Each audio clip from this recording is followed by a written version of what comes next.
Hello guys, എല്ലാവർക്കും എൻ്റെ ചാനലിലേക്ക് സ്വാഗതം. ഇതാ ഗായ്സ്, ഞാൻ ഷോർട്സ് ആയിട്ടിട്ട കൊല്ലം ഫെസ്റ്റിന് ഫുൾ വീഡിയോ ആണ് ഗായ്സ്. അപ്പം എല്ലാവരും എൻ്റെ ചാനൽ സബ്സ്ക്രൈബ് ചെയ്യണം, ലൈക്ക് ചെയ്യണം, ഷെയർ ചെയ്യണം, സപ്പോർട്ട് ചെയ്യണം. എൻ്റെ ഫർദൂസിന് ബിഗ് സപ്പോർട്ട് ആണ് കേട്ടോ. ഫർദൂസിന് ഇതൊക്കെ ഭയങ്കര ഇഷ്ടമാണ്. അങ്ങനെ ഫർദൂസിൻ്റെ നിർബന്ധം കാരണം ഞങ്ങൾ കൊല്ലം ഫെസ്റ്റിന് പോയി. ഫർദൂസ് അങ്ങനെയാണ്, കൊല്ലത്തൊരു ഫെസ്റ്റ് വന്നാൽ അവനിക്കത് പോയേ മതിയാവും.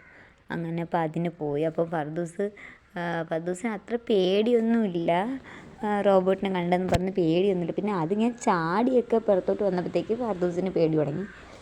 ബാബ നമുക്ക് മതി, പോവാം എന്നുള്ള ഒരു സംസാരം തുടങ്ങി. പിന്നെ വേർത്താണ്, 150 രൂപയാണ് പ്രൈസ്. അതിൽ എൻട്രി ഫീസ് 150 രൂപയാണ്.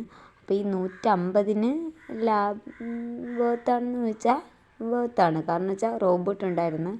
പിന്നെ അത് കണക്കാണ് സ്കൂബ ഡൈവിങ് ഉണ്ടായിരുന്നു. അതിൽ സ്കൂബ ഡൈവിങ് ഉണ്ടായിരുന്നു. പിന്നെ അതേ കണക്ക് തന്നെ മത്സ്യബന്ധനം ഉണ്ടായിരുന്നു. ഇതെല്ലാം കൂടെ നോക്കിയപ്പം കഴിഞ്ഞ പ്രാവശ്യത്തെക്കാളും സീ വേൾഡിനെയും കാട്ടി വേർത്തായിട്ട് എനിക്ക് തോന്നി. സീ വേൾഡിൽ എൻട്രി ഫീസ് 100 രൂപയാണ്. പക്ഷേ സീ വേൾഡിൽ ഒന്നുമില്ലായിരുന്നു. ഒരു എങ്ങനെയാണ് പറയുന്നത്, ഒരു ഇതുമില്ലായിരുന്നു. പക്ഷെ അതിനെ അപേക്ഷിച്ച് എനിക്ക് ഇത് വേർത്തായിട്ട് തോന്നി 150 രൂപയ്ക്ക്. കാരണം വെച്ചാൽ കുഞ്ഞുങ്ങൾ കാണുന്നത്. പിന്നെ ഫർദൂസ് ആദ്യമായിട്ടാണ്, ഫസ്റ്റ് ടൈമാണ് മത്സ്യകന്യകയെ കാണുന്നത്. ഫർദൂസ് എൻ്റെ ആദ്യം ഇത് എന്നെ സാധനം, ഞാൻ പറഞ്ഞ ഇതാണ് മത്സ്യകന്യക. കാരണം വെച്ചാൽ അവൻ ഇത് കണ്ടിട്ടില്ല. മത്സ്യകന്യക എന്ന് അവനിക്ക് ആ ഒരു വാക്ക് പോലും അറിയത്തില്ല കേട്ടോ. സാധനം ഒരു പെണ്ണ് കിടന്ന് വെള്ളത്തിൽ കൂടെ ഓടുന്നു എന്നേ ഉള്ളൂ ഫർദൂസിൻ്റെ മനസ്സിൽ. അപ്പം ഞാൻ പറഞ്ഞു കൊടുത്ത് ഇതൊരു മത്സ്യകന്യകയാണെന്ന് പറഞ്ഞു കൊടുത്ത്.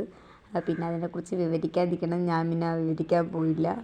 പിന്നെ അത് പറഞ്ഞു കൊടുക്കുന്നത് ആരാ മത്സ്യകന്യക, ഇതിലെ കൂടെ വന്ന് ഇതിലെ കൂടെ പോവും, ഇത് നടന്നു പോവുമോ, ഓടിപ്പോവോ, ചാടിപ്പോവോ. പിന്നെ ഫർദൂസിന് പിന്നെ ഭയങ്കര സംശയങ്ങളാണ്. പിന്നെ ഇതെനിക്ക് കൂടുതൽ ഇഷ്ടപ്പെട്ട ഇതാണ് കേട്ടോ. കാരണം പൂച്ച അതിനകത്ത് കിടക്കുന്നതിന് സൂപ്പർ ഗൈസ്. ഫസ്റ്റ് ടൈം ഞാൻ വെച്ചേ മീനിൻ്റെ കൂടെ പൂച്ച കിടക്കുന്നത് അടി കൂടൂലേ. സംഭവം ഗ്ലാസിൻ്റെ അകത്താണ് കിടക്കുന്നത്.